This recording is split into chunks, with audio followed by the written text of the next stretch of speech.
এগুলেন হয়। আর যে আলামত ছিল তারা এখন থানায় নিয়ে গতকালকে সোমবার রাতে কয়েক মিনিটে আমরা জানি না অবশ্য আমাদের প্রতিভাগুলো একদম পুলিশ সরকার করে দিচ্ছে। আমরা এর বিচার চাই। দেখি মন্দিরে আসতে পারবে না।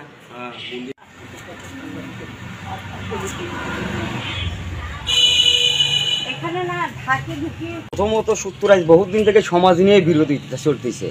দুর্গা পূজা উৎসবে যে দুর্গা পূজার যে মূর্তিগুলো তৈরি করতে আমাদের যে কাঠামোটা তৈরি করতে হয়, সম্পূর্ণ আমরা সবকিছু রেডি করেছিলাম। সম্পূর্ণ আমাদের দুর্গা পূজার কাঠামো পুরো সরকার করে দিতে, বিচ্ছিন্ন করে দিয়েছে।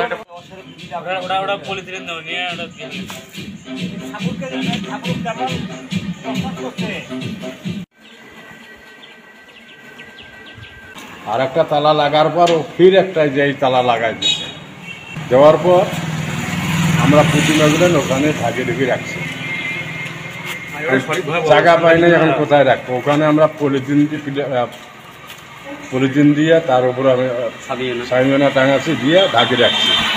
ঢাকি রাখার পর পরশু দিন তালা লাগাইছে, কালকে রাতে ফির ওগুলো পড়া গেছে। পুলিশ আসলো, ফায়ার সার্ভিস আসছে, ওসি সাহেব আসলো, আসে সবাই তদন্ত করে দেখলো, দেখি টেকি চলে গেছে। এখন দুই পার্টিকে রাত 8টায় ডাকছে থানায়।